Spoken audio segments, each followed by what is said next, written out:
नमस्कार. आम्ही लोक या यूट्यूब मंचामध्ये आपलं सगळ्यांचं स्वागत आहे.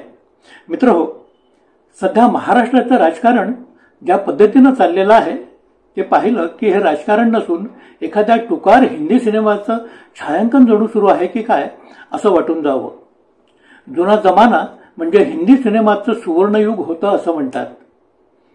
तेव्हा सिनेमाची जाहिरात करताना इस फिल्म में प्यार है, एक्शन है, मारधाड़ है, इमोशन है और सस्पेन्स है या प्रकारची वर्णनं केली जात असत. आता त्याच चालीवर महाराष्ट्राच्या राजकारणाचं जर वर्णन करायचं झालं तर इथं लबाडी आहे, धमक्या आहेत, कटकारस्थान आहेत, फसवेगिरी आहे आणि होय ब्लॅकमेलिंग देखील आहे. अशाच प्रकारचं काहीतरी करावं लागेल. असं का व्हावं? राज्याचे माजी गृहमंत्री अनिल देशमुख यांनी देवेंद्र फडणवीस यांच्यावर केलेल्या खळबळजनक आरोपांमुळे महाराष्ट्राच्या राजकारणाचा एक तद्दन भ्रष्ट आणि गलिच्छ चेहरा आज लोकांसमोर आलेला आहे. पण या आरोपानंतर आता फडणवीसांच्या राजकीय कारकिर्दीवर एक भलं मोठं प्रश्नचिन्ह मात्र निश्चितच निर्माण झालेलं आहे. ही सारी कथा सुरू होते 2021 मध्ये. राज्यात उद्धव ठाकरे यांचं सरकार सुरळीत सुरू होतं. पण तब्बल 105 आमदारांची ताकद पाठीशी असूनही देवेंद्र फडणवीस हे मात्र अस्वस्थ असतात. आपण विरोधी पक्षात आहोत, विरोधी पक्षाची भूमिका आपण निभावी आणि आनंदी राहावं हे त्यांना कदाचित पटणारं नव्हतं. सत्ता गेल्यामुळे ते कमालीचे दुखावलेले. पुन्हा येईनचं भूत त्यांच्या मानगुटीवर तर नेहमीच स्वार.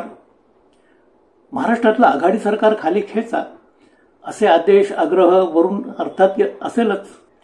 राज्य सरकारच्या साऱ्या कारभारावर केंद्रीय सरकारची दुर्बीण ही कायमची लागलेली. पोलीस खात्यातले उच्चाधिकारी हे खरं म्हणजे राज्य सरकारच्या अखत्यारीतले, पण त्यातले अनेक लोक हे केंद्रीय हुकुमांवर चालणारे. मुंबईचे पोलीस आयुक्त परमबीर सिंग हे देखील त्यातलेच. ते आपल्याच गृहमंत्र्यावर 100 कोटी मागितल्याचा आरोप करतात आणि ईडीची चौकशी सुरू होते. एक दिवस अनिल देशमुख यांच्याकडे समित कदम नावाचे एक गृहस्थ येतात. काही पाकिटं सोपवली जातात.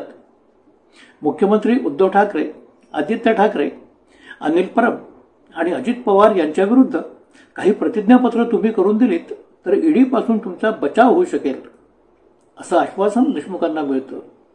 ते अवगतात. आपल्याच आघाडीतल्या नेत्यांवर लेखी आरोप करायचे आणि त्यांची आयुष्य उद्ध्वस्त करायची हे कदाचित त्यांना पटणारं नसतं. साऱ्या प्रस्तावांना ते नकार देतात. अर्थातच नंतर त्यांची रवानगी ही तुरुंगात होते. कोर्टाच्या तारखा सुरू होतात. पण कालांतरानं यंत्रणांच्या लक्षात येतं की देशमुखांवरले आरोप सिद्ध करणं हे कठीण असणार आहे. परिणामी देशमुखांची जामिनावर सुटका होते आणि नंतर मग पुढलं राजकारण आपल्यासमोर येतं. खरं म्हणजे अनिल देशमुख यांना ज्या प्रकारची कागदपत्र तयार करून द्यायला सांगितली तो प्रकार एखाद्या हिंदी चित्रपटात शोभून दिसावा असाच प्रकार. एखाद्या धनवंताला 4 गुंडपुंड चाकूचा धाक दाखवून निर्जनस्थळी नेतात आणि मग जबरदस्तीनं त्याची सारी प्रॉपर्टी लिहून घेतात असे प्रसंग पूर्वीच्या त्या देमार चित्रपटांमध्ये दिसत. तसाच काहीसा हा प्रकार. या साऱ्या प्रकरणाच्या पाठीशी केवळ देवेंद्र फडणवीस आहेत असं आता अनिल देशमुख यांनी जाहीरपणे म्हटलेलं आहे. देशमुखांचं हे म्हणणं साधं सोपं नाही. त्यांचं हे म्हणणं म्हणजे एक मोठा राजकीय स्फोट आहे. पण त्यामुळे आजपर्यंत राजकीयदृष्ट्या सुरक्षित असणाऱ्या फडणवीस यांना मात्र उघडपणे आव्हान दिलं गेलं आहे. कारण म्हणजे देशमुखांनी फडणवीसांवर केलेले हे आरोप अतिशय गंभीर आहेत. फडणवीस पूर्वीचे फडणवीस असते तर कदाचित त्यांनी या मुद्द्यावरून देशमुखांना ताबडतोब कोर्टात खेचलं असतं. पत्रकार परिषद घेऊन या प्रकरणात आपला कसलाही संबंध आहे याबद्दलचं स्पष्टीकरण दिलं असतं. पण या प्रकरणी आता फडणवीसांनी ते केलेलं नाहीच. उलट अनिल देशमुख हे शरद पवार आणि उद्धव ठाकरे यांच्याबद्दल जे काही वाईट साईट बोलतात त्याबद्दलच्या व्हिडिओ क्लिप्स माझ्याकडे आहेत आणि मी त्या उघड करीन अशी धमकी त्यांनी दिलेली आहे. या साऱ्या प्रकरणातून एक बाब स्पष्ट होते. ती म्हणजे फडणवीस यांच्यावर आता थेट ब्लॅकमेलिंगचे आरोप झालेले आहेत. एकतर देशमुख यांनी उद्धव आणि अजित पवार यांच्या विरोधात प्रतिज्ञापत्र दिले नाहीत तर ईडीची कारवाई होईल हे पहिलं ब्लॅकमेलिंग. आता देशमुख सध्या जे बोलत आहेत ते थांबवलं नाही तर माझ्याकडल्या क्लिप्स काढीन, हे दुसरं ब्लॅकमेलिंग.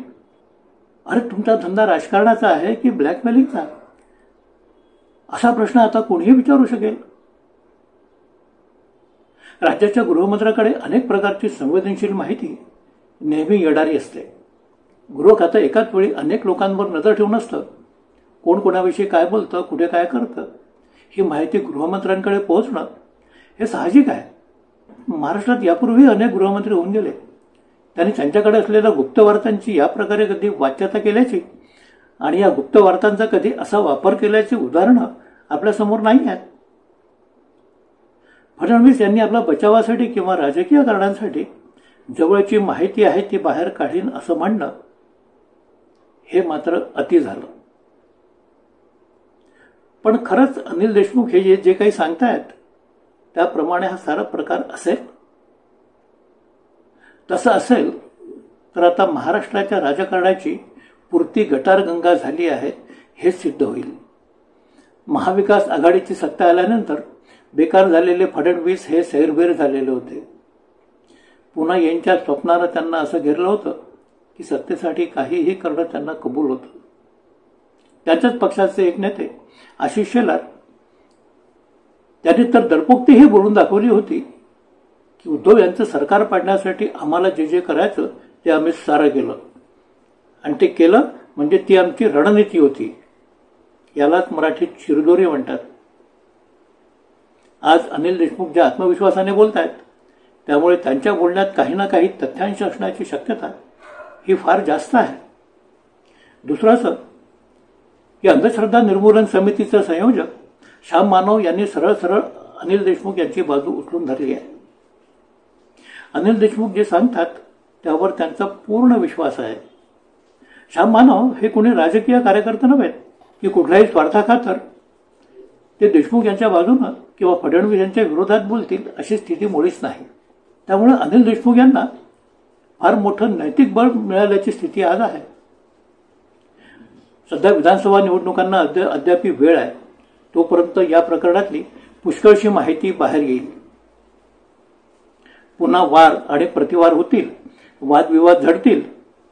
फडणवीस यांच्यातर्फे बचावासाठी भाजपाची मोठी प्रचारक फौज मैदानात उतरवली जाईल. आज फडणवीस स्वतः गृहमंत्री आहेत. त्यामुळे या प्रकरणाची चौकशी होणं, दूध का दूध, पाणी का पाणी होणं ही शक्यता फारच कमी. त्यामुळे आता लोकांनी आपापल्या परीने या प्रकरणाचा अर्थ लावावा. कोण खरं कोण खोटं हे ठरवून मोकळं व्हावं अशीच काहीशी स्थिती आहे. हे सारं प्रकरण म्हणजे केवळ ब्लॅकमेलिंग आहे. परमवीर सिंग हे कुठल्याही परिस्थितीत स्वतःहून आपल्या गृहमंत्र्यावर 100 कोटींचे आरोप करतील असं नाही. त्यामुळे त्यांना ब्लॅकमेलिंग केलं गेलं ही दाट शक्यता आहे. अनिल देशमुखांना ईडीचा धाक दाखवून ब्लॅकमेल करण्याचा प्रयत्न झाला. पुन्हा ते जर अधिक बोलले तर त्यांची कुलंगडी बाहेर काढली जातील, हे तिसरं ब्लॅकमेलिंग. थोडक्यात ही सारी कथा जी आहे ही ब्लॅकमेलिंगची आहे. या प्रकरणात समित कदम नावाचे जे गृहस्थ आहेत या गृहस्थांचे आणि देवेंद्र फडणवीसांचे कौटुंबिक संबंध आहेत. या कदमांना सरकारतर्फे वाय सुरक्षा देण्यात आली आहे. ती का दिली, कशाकरता दिली हे कुणालाही कळण्याची शक्यता नाही. परमवीर सिंग आता फिरले आहेत. त्यांच्या 100 कोटींच्या आरोपात तथ्य नाही हे यंत्रणांना दिसून आलं आणि देशमुखांची सुटका झाली. आज हे परमवीर सिंग कुठे आहेत त्याचाही थांगपत्ता नाही. मित्रांनो, राजकारणात सक्रिय असणाऱ्या लोकांचं खरं व्हिटॅमिन म्हणजे लोक आणि लोकांची गर्दी हे असतं. लोकांमध्ये लोकप्रिय होणं, लोकांचं नायकत्व करणं हेच या साऱ्यांचं अंतिम ध्येय असतं. पण नायक बनायला निघालेल्या कुणा एखाद्यावर शेवटी खलनायक बनण्याची पाळी येणार असेल तर त्यासारखं दुर्दैव दुसरं नाही. आता या प्रकरणातलं सत्य काय आणि असत्य काय हे लोकांनाच बिटवीन द लाईन्स वाचून समजून घ्यावं लागेल. लोक ठरवतील आता कोण नायक कोण खलनायक. अनिल देशमुख यांच्या आरोपांमुळे देवेंद्र फडणवीस यांचं मात्र फार मोठंच राजकीय नुकसान झालेलं आहे, यात शंका नाही. आजचा व्हिडिओ इथे संपवत आहे. व्हिडिओ कसा वाटला व्यक्त व्हा. लाईक करा, शेअर करा, सबस्क्राईब करायला विसरू नका. नमस्कार.